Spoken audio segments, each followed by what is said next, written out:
नमस्कार, लाइव लगातार से मैं राजलक्ष्मी आप सभी का स्वागत करती हूँ। चलिए हम आपका परिचय करवाएंगे, आपकी बातचीत करवाएंगे एक ऐसे शख्सियत से जो कि जमशेदपुर में किसी भी पहचान की मोहताज नहीं है, और जिस तरह से उन्होंने अपनी लेखनी का जादू दिखाया है उस हिसाब से जमशेदपुर के युवाओं के बीच वो काफ़ी चर्चित चेहरा बन चुके हैं। और मैं कहूँगी जमशेदपुर के युवाओं के बीच ही क्यों, अपनी लेखनी के दम पर उन्होंने बॉलीवुड में रोमांस किंग से लेकर कॉमेडी किंग तक के बीच अपनी खास पहचान बनाई है। तो हम सीधे बातचीत करेंगे अजिताभ बोस से और जानेंगे कि किस तरह से उन्होंने अपनी लेखनी की शुरुआत की और उन्हें क्या कुछ इंस्पायर कर रहा है। तो देखिए जमशेदपुर से मेरी यह खास रिपोर्ट। हमारे साथ फिलहाल मौजूद है अजिताभ बोस, जिन्हें जमशेदपुर में तो पहचान की बिल्कुल ज़रूरत नहीं है, और मैं कहूँगी जमशेदपुर ही क्यों, बॉलीवुड में भी चाहे रोमांस किंग कह ले या फिर कॉमेडी किंग, रोमांस किंग से लेकर कॉमेडी किंग तक सभी के बीच इन्होंने अपनी खास पहचान बनाई है अपनी किताब के माध्यम से। तो हम आपका स्वागत करते हैं आज। सबसे पहले मेरा सवाल रहेगा कि लिखने का ये जो सफ़र है आपका कैसे शुरू हुआ? लिखता तो देखो बहुत पहले से था, स्कूल टाइम से। आई थिंक सबको, आई थिंक आप भी या कोई भी किसी को पूछेंगे, हम लोग निबंध लिखते थे या ऐसे लिखते थे। लिखता तब से ही था, स्कूल मैगजीन के लिए भी लिखता था। तब सोचा नहीं था कि राइटिंग को भी करियर बनाया जा सकता है। और जब मैं कॉलेज गया, जब मैं बाहर दिल्ली पढ़ने गया था, तब मुझे नॉवेल्स पढ़ना चालू किया मैंने। और तभी ना रुचि आई कि मैं भी लिख सकता हूँ, मैं भी कहानी लिख सकता हूँ। उस टाइम पता नहीं आपको पता है कि नहीं, उस टाइम ऑर्कुट हुआ करता था, 2010 की बात है, फेसबुक के पहले। तो ऑर्कुट में लिखता था, जब फेसबुक आया तो फेसबुक में लिखने लगा था शॉर्ट स्टोरीज, छोटे छोटे कहानियाँ। तो दोस्तों ने कहा कि यार इतना ही लिखने का मन है तो किताब क्यों नहीं लिखते हो। तो वैसे ही एक दिन अचानक से, स्टोरी तो था ही, मैंने कहा चलो कुछ करते हैं। तो मुझे याद है एक कॉन्टेस्ट चल रहा था फेसबुक में कि अगर आप स्टोरी सबमिट करिए और अगर अच्छा लगा तो हाँ आपको पब्लिश करेंगे बुक में। तो किसी दोस्त ने मुझे वो फॉरवर्ड किया था, तो मैंने कहा ठीक है देखते हैं, और वो सिलेक्ट हो गया था। उस तरह से पहली 2013 में पहली किताब आई थी, एंथोलॉजी थी। एंथोलॉजी मतलब जहाँ पे ना 20-25 राइटर मिलके एक बुक निकालते हैं। जैसे आप लोग स्कूल में भी पढ़ते होंगे ना, बहुत सारी कहानियाँ होती हैं एक ही, वैसे ही शॉर्ट स्टोरी निकालना था। तो वो मेरी पहली किताब थी 2013 में, वहाँ से जर्नी चालू हुआ था। 2013 से आपकी लिखने की जर्नी जो है वो प्रॉपर बुक में पब्लिश होना शुरू हो गई। लेकिन जहाँ तक कि हमें याद है जमशेदपुर के लोगों को, आप चर्चा में आए थे किंग खान शाहरुख खान की के ऊपर बुक लिखकर। जी, तो क्या कहेंगे उसके बारे में, क्योंकि अभी तक जितनी भी किताबें फेमस हुई है या फिर आपकी चर्चा में आई, किसी ना किसी बड़े पर्सनालिटी पर ही लिखी हुई है। तो ये इंस्पिरेशन कि किंग खान पर लिखना है या फिर कॉमेडी किंग पर लिखना है? अब मेरी जो पहली पॉकेट बुक आई थी वो 2015 में आई थी, जो फुल फ्लेजेड सिर्फ मेरी किताब थी, मतलब नाम पे। 2016 में आई थी in love with Shahrukh Khan, जो एक्चुअली वो शाहरुख खान पे बेस्ड नहीं है। लोग थोड़ा गलत समझते हैं उस किताब को। वो एक्चुअली एक फ़ैन की कहानी है, एक लड़की फ़ैन की कहानी है जिसको कैंसर रहता है और उसका सपना होता है शाहरुख खान से मिलने का, आखिरी सपना। तो कैसे शाहरुख खान वो पूरा करता है, उसके ऊपर कहानी थी। और जब शाहरुख खान ने उसको सपोर्ट किया था उस किताब को, तो जाहिर सी बात है, वो इतने बड़े मेगा स्टार हैं, तो जाहिर सी बात है वो बहुत चर्चित किताब थी उस साल में। फिर अब जैसे ये कपिल शर्मा वाला भी जब किताब था, वो मैं 2017 से लिख रहा हूँ एक्चुअली, और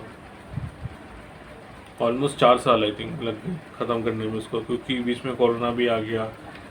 टू एंड फ्रो बहुत हुआ था, क्योंकि मेरी पहली ऑटोबायोग्राफिकल बुक थी।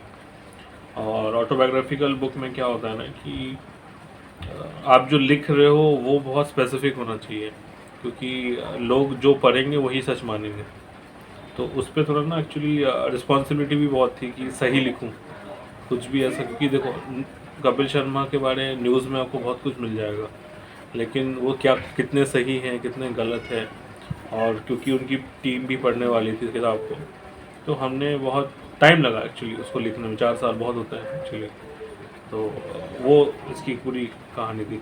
तो आपने जैसा कहा कि सच लिखना है किताब में ताकि लोग पढ़े तो वो बिलीव करे उस चीज़ को, तो ये पूरा रिसर्च वर्क आपका 4 सालों के दौरान आपने किस तरह से किया बुक लिखने के लिए?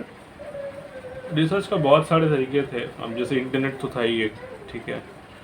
उनके शोज़ जिसमें कपिल शर्मा खुद अपने लाइफ के बारे में कुछ बोल रहे हो, उनके इंटरव्यूज़, उनके रेडियो इंटरव्यूज़, फिर उनके जो आर्टिकल्स वगैरह पब्लिश होते थे न्यूज़ में, वो सब बार बार पढ़ना, ठीक है।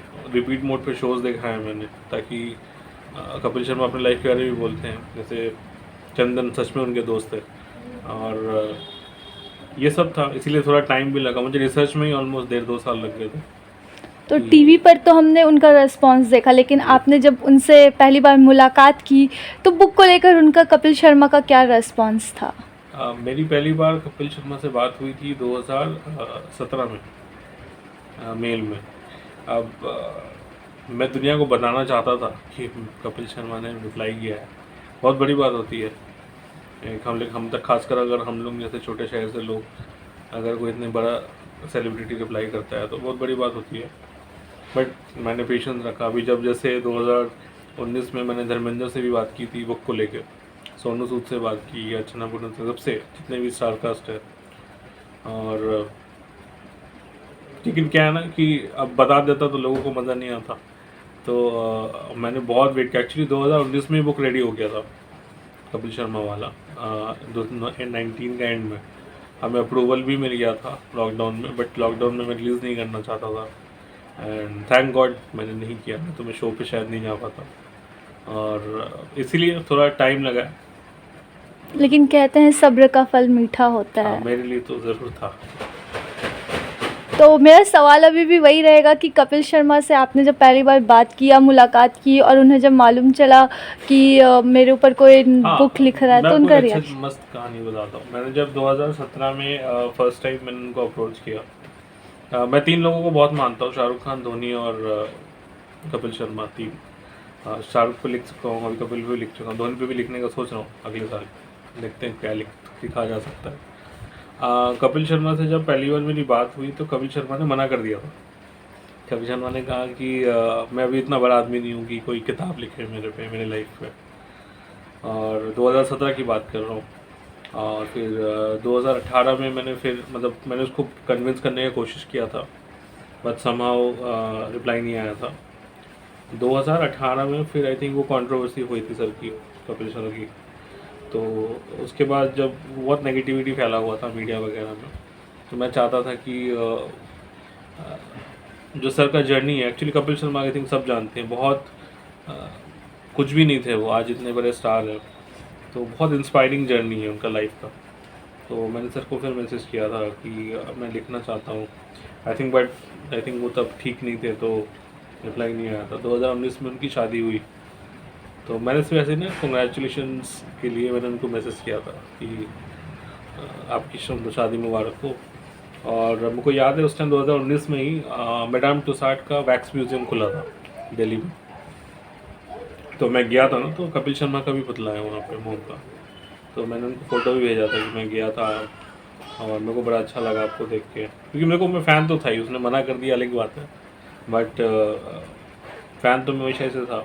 तो मैंने फ़ोटो भेजा, मैंने उनको कॉन्ग्रेचुलेट किया, तब उनका रिप्लाई आया था कि मुंबई आ जाओ मिलते हैं, और बस इतना ही लिखा था कि मुंबई आ जाओ मिलते हैं। मैंने कहा ठीक है। मैंने पूछा कहाँ आना है, मुझे कोई आइडिया नहीं है। फिर 1-2 महीना रिप्लाई नहीं आया था, एक्चुअली वो पता नहीं, शायद मेल पढ़ते नहीं होगी, बहुत आते होंगे। तो फिर अचानक से मैंने एक दिन बोला था कि सर मैं सच में वो बुक लिखना चाहता हूँ, मैंने स्टार्ट भी कर दिया था एक्चुअली लिखना।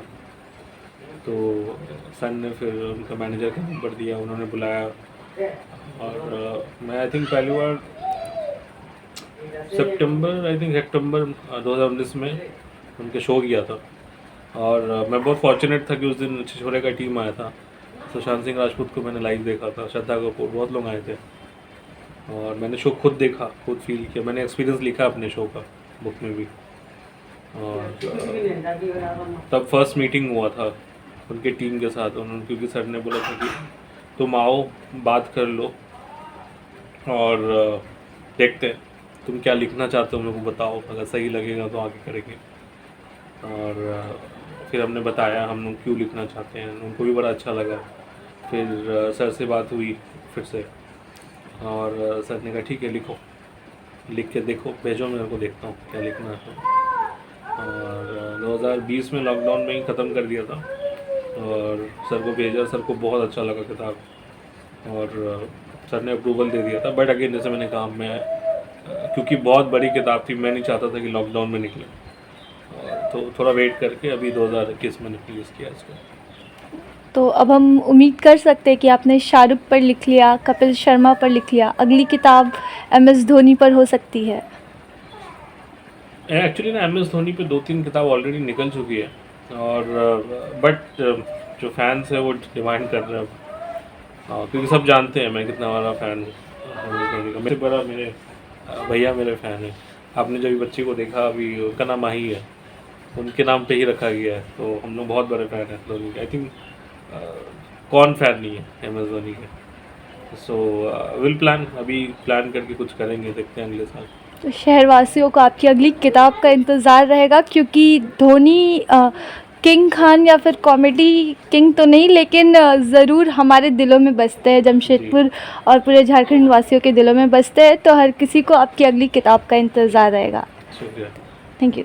तो जैसा कि हमने बातचीत की अजिताभ बोस से और जाना कि किस तरह से एक छोटी सी शुरुआत के साथ उन्होंने किताब लिखना शुरू किया, और जब उन्होंने शुरू किया था तो उन्होंने कभी नहीं सोचा था कि उनका लिखने का ये पैशन एक दिन पेशा बन जाएगा। तो इसी पैशन और इसी पेशे के साथ उन्होंने आज पूरे जमशेदपुर भर में, झारखंड भर में और बॉलीवुड में अपनी ख़ास पहचान बनाई है। और उनकी अगली किताब शायद MS धोनी पर हो सकती है। इसका जमशेदपुर वासी और झारखंड वासी होने के नाते हम सभी को बेसब्री से इंतज़ार रहेगा। तो इसी के साथ नमस्कार, मैं राजलक्ष्मी, लाइव लगातार से। न्यूज अपडेट के लिए आप हमारे चैनल को सब्सक्राइब करें। आप हमें फेसबुक और इंस्टाग्राम पर भी फॉलो कर सकते हैं। बने रहे लगातार.in के साथ।